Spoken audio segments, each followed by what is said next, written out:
जय Shri Hari everyone, welcome back to my channel Shweta Rajput versatile. तो भक्तों, आज की इस वीडियो में मैं आपको रमा एकादशी की व्रत कथा सुनाने जा रही हूँ। तो कृपया करके ये कथा ध्यानपूर्वक सुनिएगा और प्लीज़ अगर कथा अच्छी लगे तो हमें सब्सक्राइब करना बिल्कुल मत भूलिएगा। तो कथा बिना विलंब किए स्टार्ट करते हैं। कथा के अनुसार धर्मराज युधिष्ठिर कहने लगे कि हे भगवान, कार्तिक कृष्ण एकादशी का क्या नाम है, इसकी विधि क्या है, इसके करने से क्या फल मिलता है, सो आप विस्तार पूर्वक मुझे बतलाइए।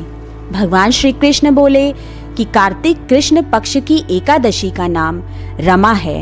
ये बड़े बड़े पापों का नाश करने वाली हैं। इसका महात्म्य मैं तुमसे कहता हूँ, ध्यान पूर्वक सुनो। हे राजन, प्राचीन काल में मुचुकुंद नाम का एक राजा था।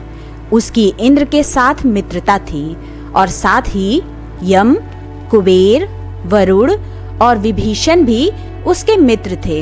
ये राजा बड़ा धर्मात्मा, विष्णु भक्त और न्याय के साथ राज करता था। उस राजा की एक कन्या थी जिसका नाम चंद्रभागा था। उस कन्या का विवाह चंद्रसेन के पुत्र शोभन के साथ हुआ था। एक समय वो शोभन ससुराल आया। उन्हीं दिनों जल्दी ही पुण्यदायिनी एकादशी अर्थात रमा एकादशी भी आने वाली थी।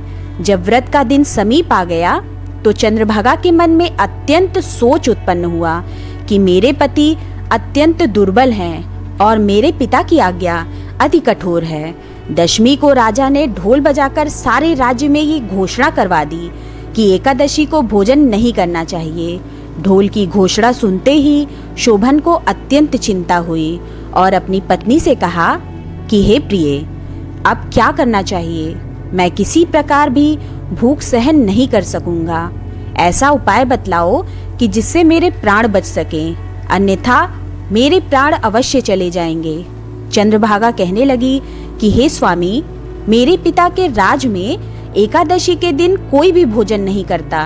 हाथी, घोड़ा, ऊंट, बिल्ली, गौ आदि भी तृण, अन्न, जल आदि ग्रहण नहीं कर सकते। फिर मनुष्य का तो कहना ही क्या है। यदि आप भोजन करना चाहते हैं तो किसी दूसरे स्थान पर चले जाइए, क्योंकि यदि आप यहीं रहना चाहते हैं तो आपको अवश्य व्रत करना पड़ेगा। ऐसा सुनकर शोभन कहने लगा कि हे प्रिय, मैं अवश्य व्रत करूंगा। जो भाग्य में होगा वो देखा जाएगा। इस प्रकार से विचार कर शोभन ने व्रत रख लिया और वो भूख व प्यास से अत्यंत पीड़ित होने लगा।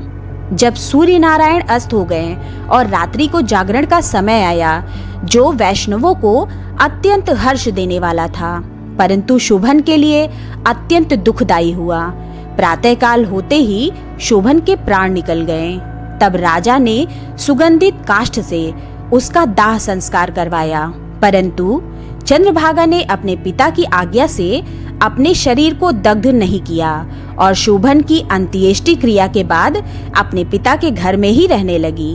रमा एकादशी के प्रभाव से शोभन को मंदराचल पर्वत पर धन धान्य से युक्त तथा शत्रुओं से रहित एक सुंदर देवपुर प्राप्त हुआ। वो अत्यंत सुंदर रत्न और वैदुर्य मणि जड़ित स्वर्ण के खंभों पर निर्मित अनेक प्रकार की स्फटिक मणियों से सुशोभित भवन में बहुमूल्य वस्त्राभूषणों तथा छत्र व चंवर से विभूषित गंधर्व और अप्सराओं से युक्त सिंहासन पर आरूढ़ ऐसा शोभायमान होता था मानो दूसरा इंद्र विराजमान हो। एक समय मुचुकुंद नगर में रहने वाले एक सोम शर्मा नामक ब्राह्मण तीर्थ यात्रा करता हुआ घूमता घूमता उधर जा निकला और उसने शोभन को पहचान कर सोचा कि ये तो राजा का जमाई शोभन है। उसके निकट गया।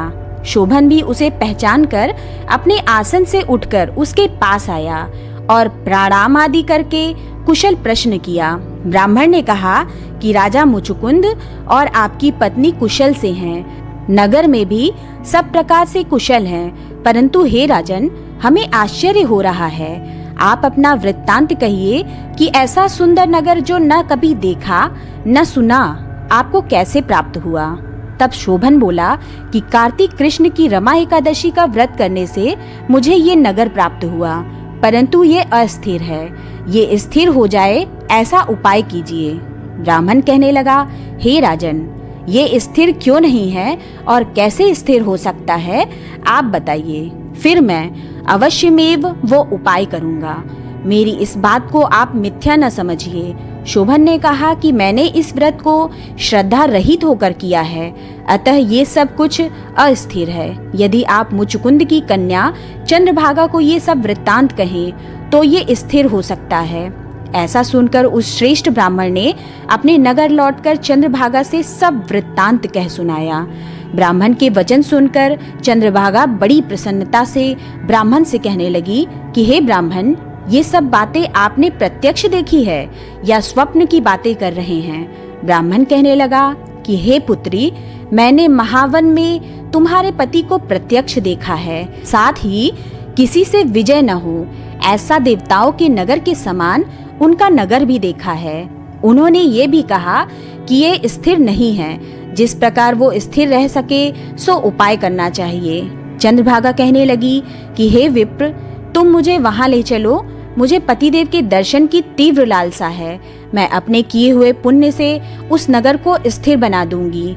आप ऐसा कार्य कीजिए जिससे उनका हमारा संयोग हो, क्योंकि वियोगी को मिला देना महान पुण्य है। सोम शर्मा ये बात सुनकर चंद्रभागा को लेकर मंदराचल पर्वत के समीप वामदेव ऋषि के आश्रम पर गया। वामदेव जी ने सारी बात सुनकर वेद मंत्रों के उच्चारण से चंद्रभागा का अभिषेक कर दिया। तब ऋषि के मंत्र के प्रभाव और एकादशी के व्रत से चंद्रभागा का शरीर दिव्य हो गया और वो दिव्य गति को प्राप्त हुई। इसके बाद बड़ी प्रसन्नता के साथ अपने पति के निकट गई। अपनी प्रिय पत्नी को आते देखकर शोभन अति प्रसन्न हुआ और उसे बुलाकर अपनी बाईं तरफ बिठा लिया।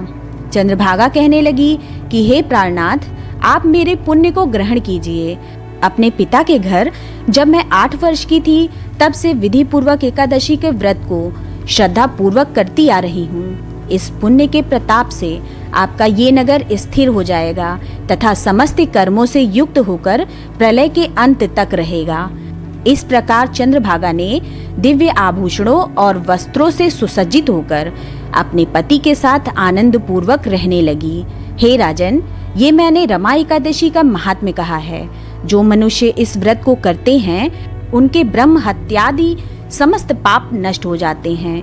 कृष्ण पक्ष और शुक्ल पक्ष दोनों की एकादशियां समान हैं, इनमें कोई भेदभाव नहीं है, दोनों समान फल देती हैं। जो मनुष्य इस महात्म्य को पढ़ते अथवा सुनते हैं वे समस्त पापों से छूटकर विष्णु लोक को प्राप्त होते हैं। इति शुभम।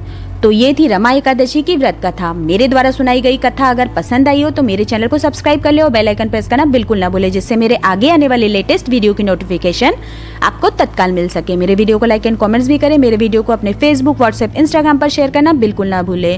तो मैं अपना वीडियो यहीं समाप्त करती हूँ। मिलते हैं नेक्स्ट वीडियो में। तब तक के लिए जय श्री हरि, जय श्री लक्ष्मी नारायण भगवान की